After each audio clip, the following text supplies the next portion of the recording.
It is now time for God's Economy with Muyumba. Hi, Muyumba. How are you doing? I'm good, and how are you doing, Jilawu? How is your Sunday going? I'm great. My Sunday is Yes. going good. I was bragging the other day on social media, and I was saying where I live, we don't experience load shedding. And today I woke up and there was no power. Yeah, they were listening. They were listening. They're scouting to see, okay, who are the ones who are escaping? Even the ones on hospital lines, they'll just come and just Ah, whack you the next day and separate the lines. I'm But yes, telling look, you, I was so surprised. yeah, no, they were listening. They did that when I was much younger. When I was not much younger, when I was younger, I used to live next to the Minister of Finance. That first load shedding of 2016. So what happened was they found out that these ones are living next to the Minister of Finance. So they went and came. They separated the line and put a dedicated line Yeah. to the Minister of Finance, and then started shutting us all down as well. They listened. They heard. I was like, we shouldn't have spoken. Now look, they found us. Mm, Anyway, look, that's life. That's the unfortunate parts of life. One of the things I always say with money is get it so that you can turn these problems into minor inconveniences. That's what we all have to start doing. People get money quickly, so not too quickly, but get money in the right way so that you can turn okay. these problems into minor inconveniences. That's the power that happens when you have resources on your hands. But welcome to everybody, and thank you, Njida, for the welcoming message here. Today, we're doing God's Economy live for the first time on social media. We're Yes. doing it live on Facebook, and everyone's finally seeing our faces together, interacting on this one. So I think everyone's a bit shocked. What's going on here today? Yeah. 'Cause half the time I just hear your voice and don't even see you. But this is really cool. Yes, to everyone. So, welcome to everyone in God's Economy. And God's Economy is where we break down the importance of God's principles in the economy of the world and how that works. And today, I want, being the beginning of the year, I really wanted to stress this issue of momentum and increment. And I think this is what people really need to start thinking about very carefully, especially in these first 90 days. I call these the most critical 90 days of a year. Okay, these are critical. These are crunch time. If you it's not that you can't achieve a goal or you can't do anything if you don't do these 90 days correctly, but it's these 90 days that usually leads to people who succeed very well by the end of the year. It's usually these ones. They are the separator. At the beginning of the year, you won't even see the difference between the people who have done their first 90 days correctly versus the people who have not. But it's really at the end when you'll start to see that difference in the two. Because what happens is that these 90 days are not for results, they're for momentum. They help people build momentum and incrementally build on things. So I want to share two Bible verses today. And today calling this God's law of momentum and growth. And how it applies, especially Okay. to our business and finance life and everything, actually. But it's very strongly applicable in that area. And the verse I wanted to share, which actually does this a lot of justice. Let me just share my screen on this. Is actually from the book of Proverbs. And it's a very commonly cited verse, but here it is. It's a very commonly cited verse. And it says, dishonest money dwindles fast, or money gathered quickly dwindles fast. But he who gathers little by little makes it grow. Okay, that's something that's Proverbs 13:11. And I want us to try and build on this. And what's very important about this is what is being said in here. And it's saying this, the other translation says, dishonest, it says, money gathered by get rich quick schemes dwindles, but he who gathers little by little grows plenty. So it's really about the fact that God has created a Mm, world that the principle is that when you do things incrementally, you tend to get a lot at the end. Incremental development tends to lead to a lot more. But people who seem to try to get things too quickly up front, results only, and no work put in, they tend to see those. I love the word it uses, dwindles. So it means that you did get the money, you do get the results at the mm, beginning, but they never Yeah. last. That's the problem. Whatever you're trying to get never lasts. Maybe the business you try to grow by shortcuts, it dies very quickly. The money you've obtained vanishes very quickly. Okay. And a lot of this comes in line a lot with the I remember last year I read you those stories of those lottery winners who kept on winning millions Yeah. upon millions, but they would all end up dead, Mm. single, murdered, on drugs, losing it because it was gathered too quickly, obtained too quickly. So the law basically states in incremental development and momentum and growth is that everything has to come incrementally. For it to last, everything has to come incrementally. So why did God put such a law in place? Why is he such a stickler for such a law? Well, the first reason, more than anything, Gila, is that when things are gathered incrementally and when they're done slowly, it appears people tend to appreciate them more. They tend to savor them more. They tend to take care of these things more. People take care of things that have taken time. You know why, Jida? Because at the end of the day, the number one commodity on this earth, the number one currency, in fact, the only currency actually on this earth is not money. Money is a representative currency. In fact, take a venture. What is the real Mm. currency of this world? I'd say time. Exactly. Time is the only thing you worry about. Let me ask you a simple question. Why do you spend money? What? To survive. It depends on what to survive, for food, for But why clothing, money? pleasure. Why do you use money? It's the only way. No, it doesn't. You can make everything you want if you want. You can actually spend time and make the things you want. You can spend time and make that very shirt you're wearing right now. You could have spent time and made it. Okay. Mm. The perfume you put on, you could have actually constructed that perfume yourself. But what's the problem? It takes too Yeah. much time to do. Time you don't have and time you're not willing to part with because you want to use that time for more valuable things, more of the experiences you'd like to have. Yeah. Yeah. Why do Yeah. you order fast food? Because you want to spend more time tasting the food. You don't want to spend more time Yeah. cooking the food. You want to Yeah. spend more time tasting it. So the reality is human beings are built to preserve their time. That's what you have to understand. We're built to preserve our time. So when you spend money, do you know what you're doing? You're saving time. Every monetary expenditure is about the saving of time, or the utilization of time for something that you find more precious and valuable. So that's the reality of humanity, is that we're quickly trying to use our time because we want to preserve our time for the things we find more valuable in this world, and the experiences we want to have.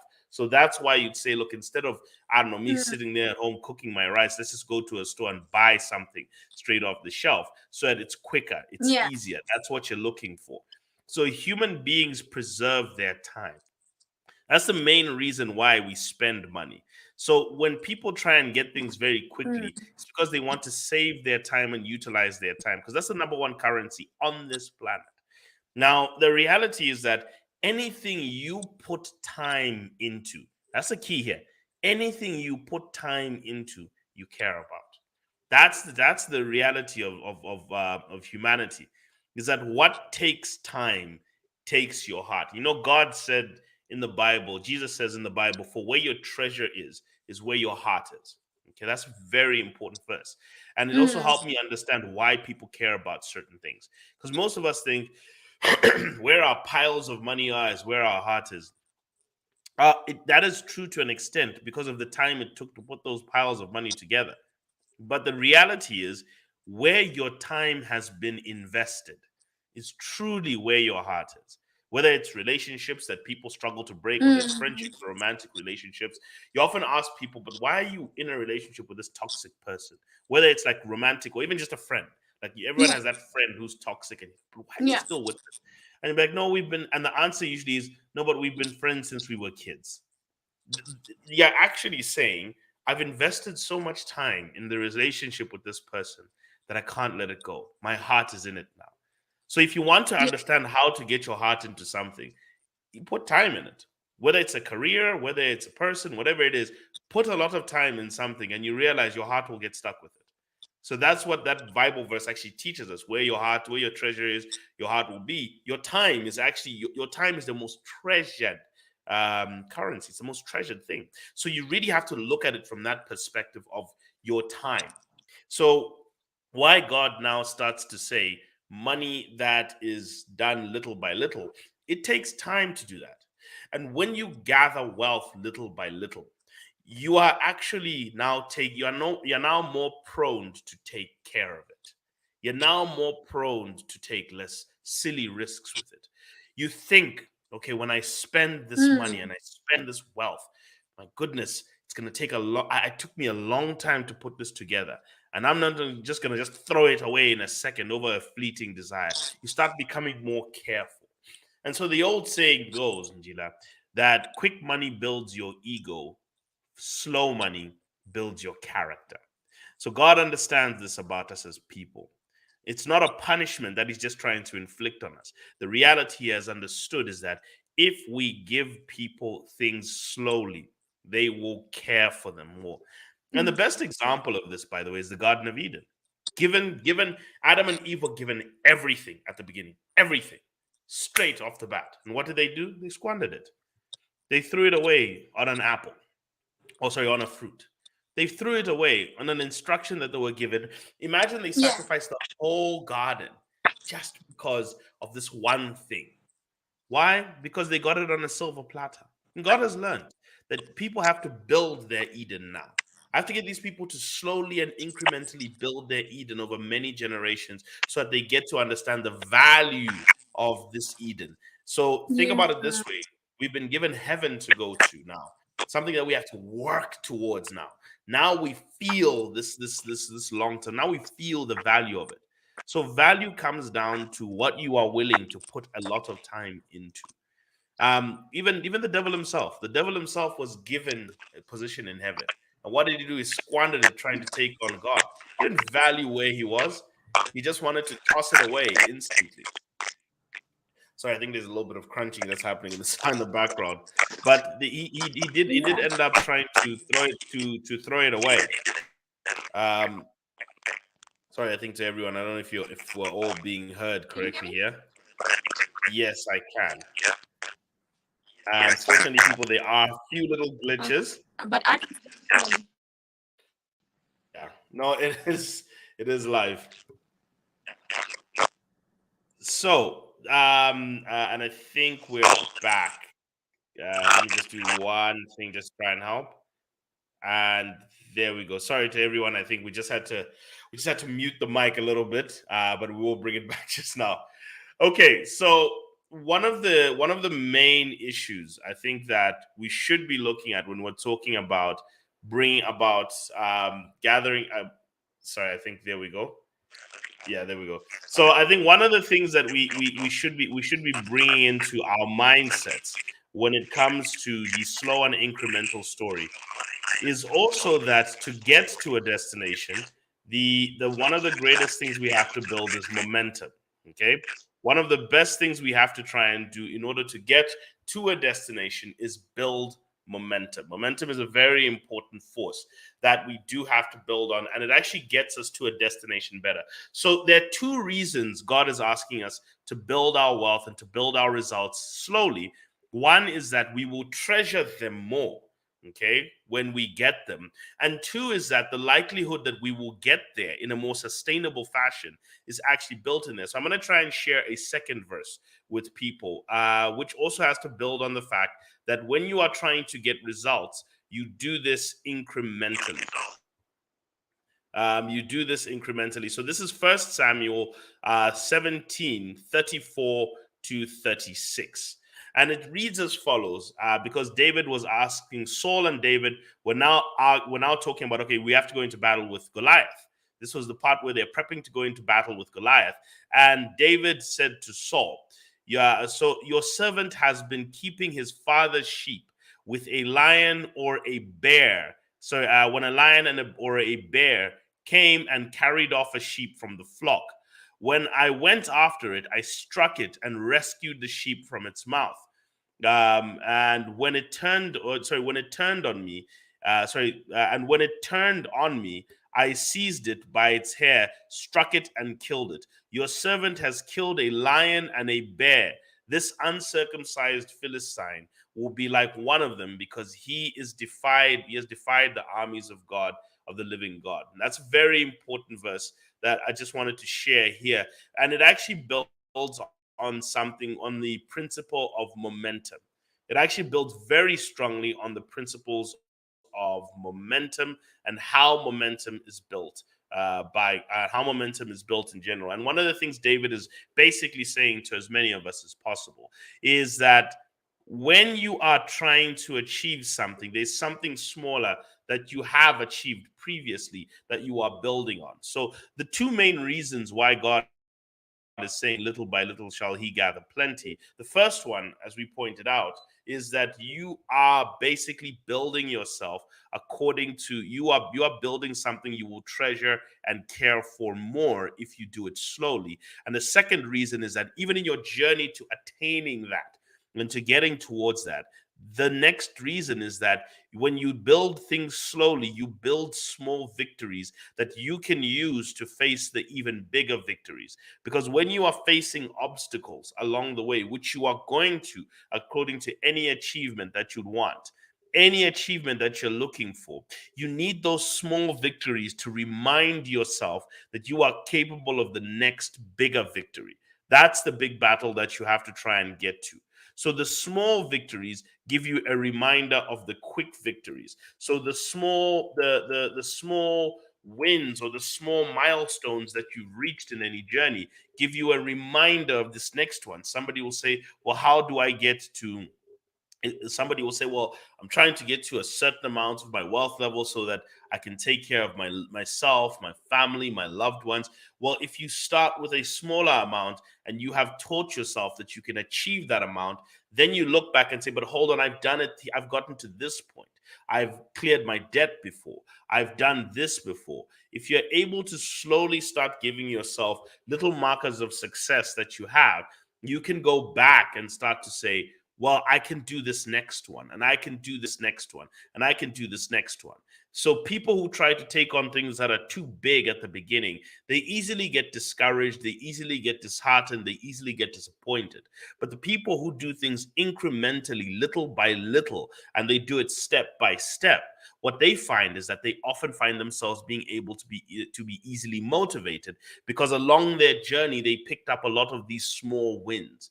People who try to get out of debt, when they start to pay off the small ones first, they find that those small debt payoffs give them a reminder of the quick victories that they have achieved. So small victories give you a reminder of the quick victories that you have achieved. Small debt payoffs give them a reminder of the quick victories. So, and before they know it, they're able to get to the even biggest one. So I think this is where the main sorry, just for a second, let me try and let Gina back in. So this is where the same confidence that needs to be built comes from. The individual must build, as an individual, you must build your confidence little by little, because that little confidence in the smaller victories will give you the confidence for the even bigger victories. I look at people also like like Joshua in the Bible as well. Joshua was also built that way, that when he started his battles, it was the small battles in the desert that gave him the confidence to go and take on Jericho, that gave him the confidence to go and take on even groups like the Southern Kings, where he was facing five kings on their own. So you'll tend to see that even confidence is built incrementally. It's done through incremental battles and small victories first. So this is why whenever you're on a journey to get to something aspirational, it's not that it's impossible. It's that you've got to take the route that you've been ascribed here to do things little by little. and to increase the intensity of your battles little by little, to look at the goals that you're supposed to set and to increase them little by little. So there is a process here of trying to make sure that you break down this understanding little by little. Now, on the other side of it, we're going to talk about this. On the other side, we're going to take a very quick break to everyone who's with us. And on the other side of it, we're going to take we're going to look at building your momentum step by step when it now comes to money goals and when it now comes to strong goals, when it comes to money goals, when it comes to business goals, when it comes to economic goals, and how to start doing this on a daily basis and applying it on a daily basis when you're looking at these first 90 days that we're talking about us. But please take a moment with us as we just take a quick break and as we return back in just a brief moment. We will return back in just a brief moment.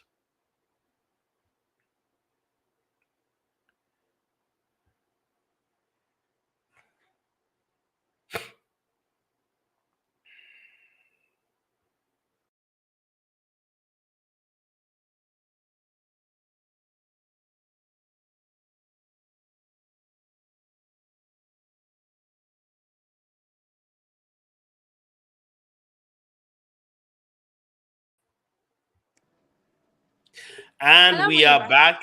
And we are Yes, we back are to back. I'm everyone. so sorry. We had a bit of a technical issue. My And we are phone still decided live. off itself. And we are still live.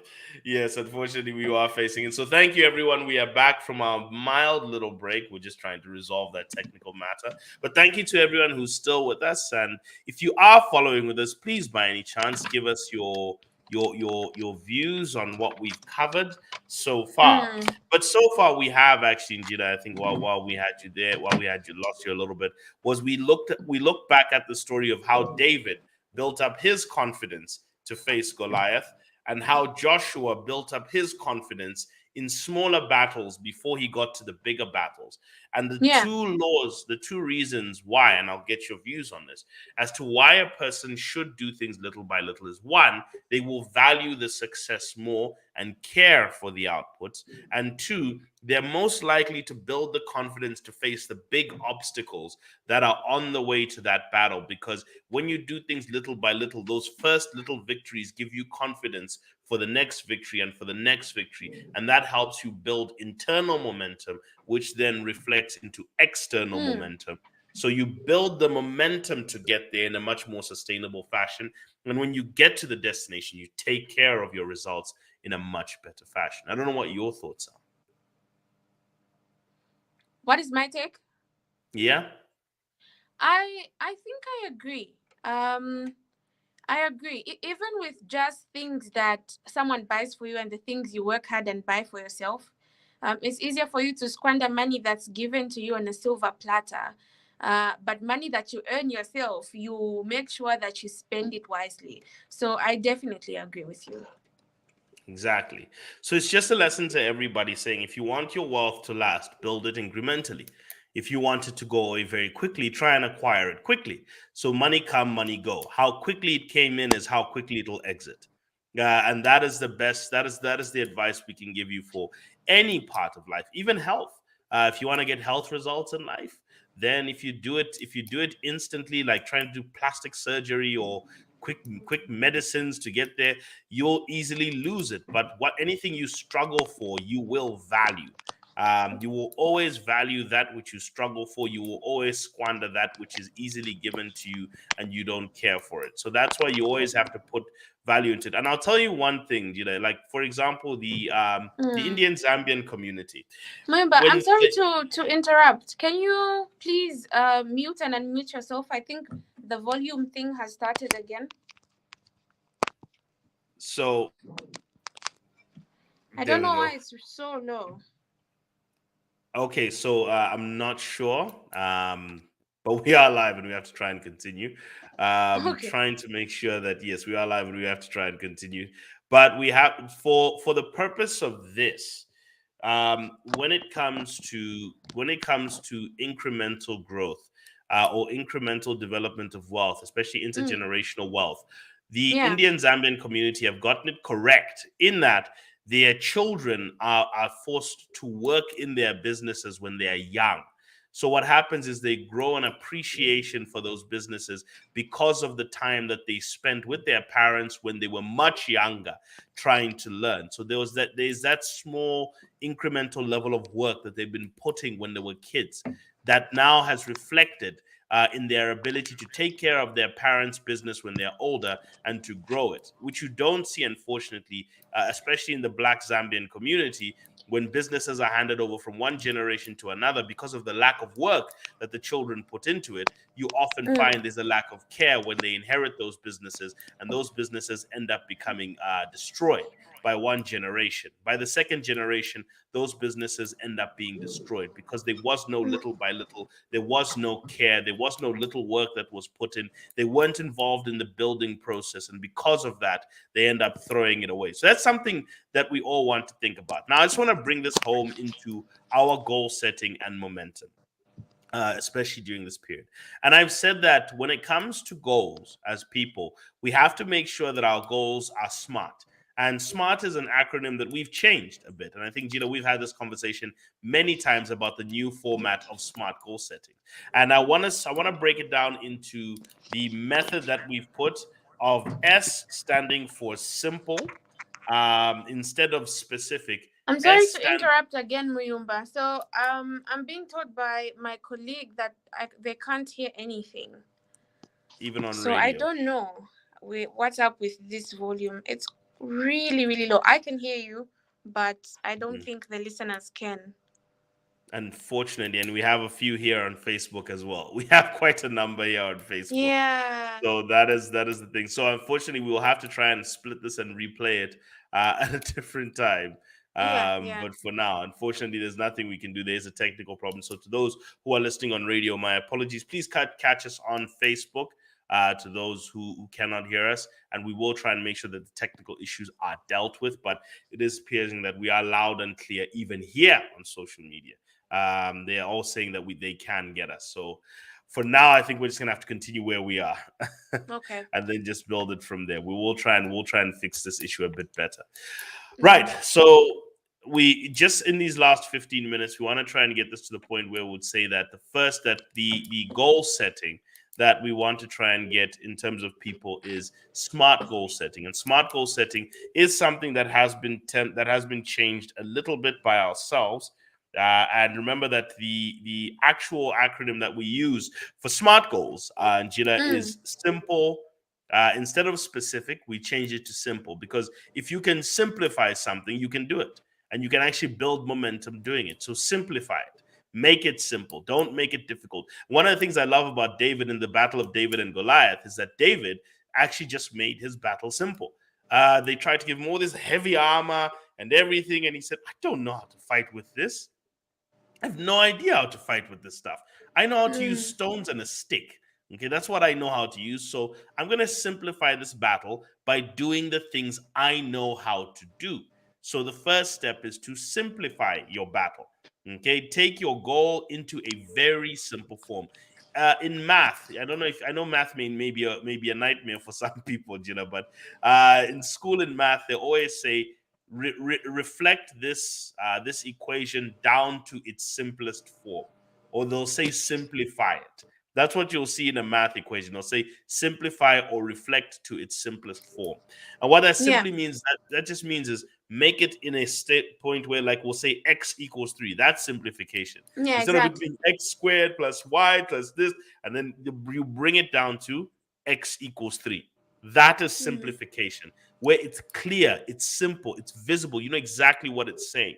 So simplify. So make your goal simple, make it measurable. What is the unit of measure? Then the A is make it actionable, the R is make it relevant, and the T is make it time bound. And that's how your goal becomes smart. Okay. And a SMART goal, basically actionable, means what is the daily, weekly, or monthly habit that you have to ensure. You're saying, well, by the end of this year, I want to get to 100,000 in savings. Okay, then what are you doing every day? Well, every day I'm budgeting for 10 minutes to make sure that I'm keeping my money on track. Every week I'm consolidating my accounts, and every month I'm making sure that I'm placing 25% of my income into my savings account or my investment account, so that by the end of the year I can get to this target I want to get to. That is how you do it smartly. That's your actionable. So, what are your action points that you're going to break this simplified Mm. goal into, so that we can measure its success? Because what we'll do is we'll say, okay, your 10 minutes of budgeting, your 20, your 30 minutes of consolidation every week, and your 25% of your income being saved, is it translating into you getting to that goal every Yeah. single week? That's what we should be looking at as a person. And then you look at the measure. Okay, how much are we getting in terms of the savings goal? And you're doing this every single month.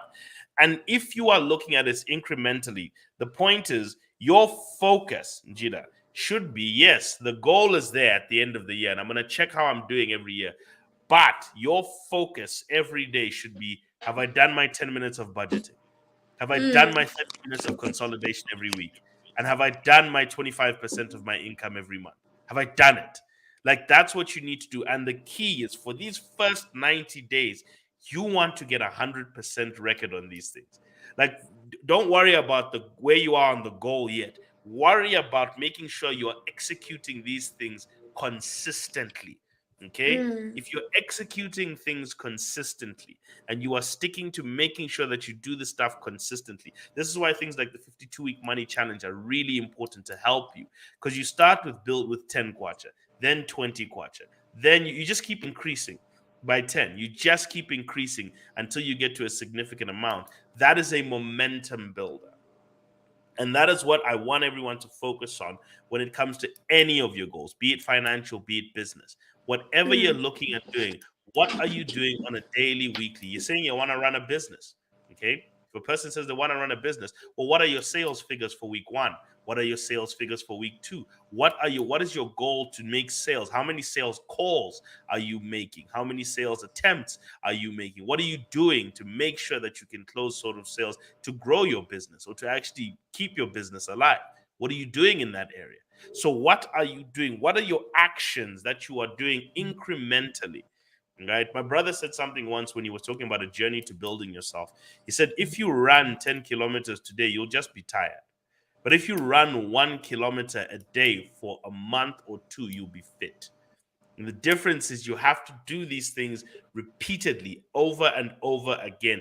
Results come in repeated actions. They don't come in one-off actions. They come in repeated actions done over and over again. And the results that you want to keep, the ones that you want to sustain, the ones that you want to enjoy for a prolonged period of time, they have to go through repeated actions over and over again. And that's really what the wisdom that we want as many people to try and gather from all of this is. So, to everybody who Mm. has been watching us, and I wanted to maybe wind up here and then give us a conversation where we can actually you can actually give us your thoughts on it as well, and where you as a person, Jita, will say, okay, this is where I'm going to try. This is what I think I can do.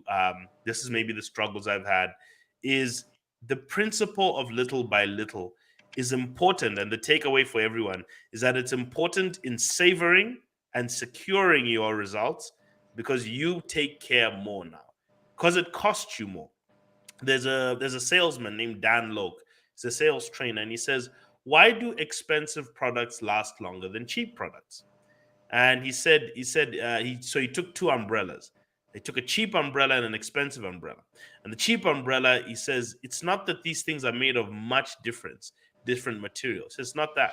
You think it's that, but it's not. That's what they'll market to you, but it's not. He said the reality is, when somebody pays a lot of money for something, they take care of it. When somebody pays $400 for an umbrella versus a $20 umbrella, it says the $400 umbrella owner will take that umbrella, put it in a nice case, roll it up nicely. They'll never leave it on the floor. They'll always take care of it.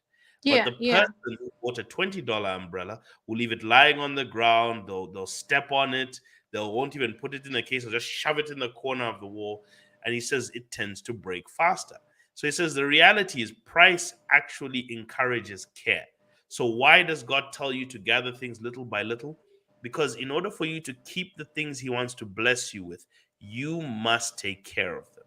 And in order for you to take care of them, It has to cost you the most valuable thing to you, not money, time. Time is the thing that it should cost you. Because once something costs you time, you will look at it very carefully. You will take care of it. You will respect it. So if God blesses you with wealth, then you are going to look at that wealth very carefully. But if you just win that wealth very quickly, overnight, you will spend it like it's nothing because you treat it Yeah. like it's nothing because it cost you nothing. It cost you Yeah. nothing in terms of time.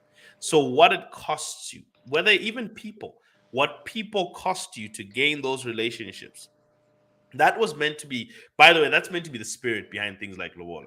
It was meant before we started turning it into human trafficking like it is now. The actual spirit behind it was when a person gives a token of appreciation financially for the person that they want to spend, they're treasuring them. They're saying there is a cost. And also, even between relationships with men and women, when guys take it takes time for a guy to get into a relationship with a woman, he values her a bit more. Okay, when things come a bit too quickly, she's discarded very quickly because it doesn't take long. Now, I look, I know that people won't like that, but that's life. That's the way things are viewed. But the reality is, time is the thing that cements a person's valuation of something. How long it took them to build something, how long it took them to forge something together, how long it took them to secure something will it will create the vision of how much I really want to take care of it and how much I don't want to lose it because of you what you'll now recognize about this thing, whether it's a relationship with a person, whether it's wealth that you've built over a while, whether it's a business, whatever it is, everything you've put a lot of time into, you will view losing it like losing that time. So if it took you 10 years to build something, when you lose it, that's 10 years of your life gone that you're never going to get back. And that really hurts. That actually Yeah. really hurts when you think about it. And that's how people actually even talk about like broken relationships that don't last long. They'll say, that's 10 years of my life or 5 years of my life gone. And that's it. So that's why Yeah. they'll tend to try and preserve them. So that's why I'll put it for that. But what are your thoughts, Njida, on everything that we've put together here about building momentum and building and growing incrementally? Well, I feel like there are some valuable points that you raised, especially when you gave the example of the lottery winner.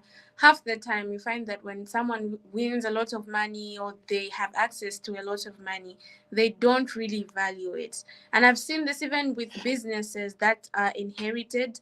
Sometimes the father is really rich, works hard, and gives the business over to the son, and then the son is not able to carry it on because they don't really understand what went behind building the establishment. So I agree that when you build little by little, it's like even with the things that I do, even with content creation, it's one follow at a time, one subscriber at a time. So then you start to value the people that listen to your work, the people that watch your work. And if someone is going to be seated there saying, oh, she's going to upload something today, then you're definitely going to work and make sure that they get the content. So I definitely agree. And there we go. And that is the lesson I want us to all start this year with. And I agree. And I love that analogy, by the way, of content creation because everybody who has had to build that community, because you're building a community, Njira.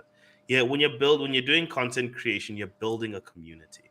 And that community that listens, that values you, you treasure everyone who gives you their time, Yeah. their hour a week or whenever they're tuning in. You treasure them. If somebody was to just take over that, and let's say you've built it from zero, let's say when you've built it, your YouTube or your Facebook following, wherever, has now gotten to 10, 20,000. The person who just inherits that 20,000 or those millions of viewers or whatever it is, the person who just Yeah. inherits that will not understand the sweat that went into building that first listener, the second one, the third one. They're not gonna value that, what Yeah. it's going to take. So it really, that's why even when you're handing over something, and I also want people to remember this, even when you're handing over something to another person, you want to make sure that that person was an apprentice to the process. That's why Moses handed over to Joshua. Joshua was an apprentice to the process. That's why you'll notice that the best handovers in the Bible were people who walked with the person, with Elisha and Elijah. But you'll notice the people who really struggled to hand over, like David. David handed over to Solomon. Solomon was born with all that lavish excess. He wasn't there when David was a struggling fighter. He wasn't. He was there when King David was. He was a king. He was a powerful man.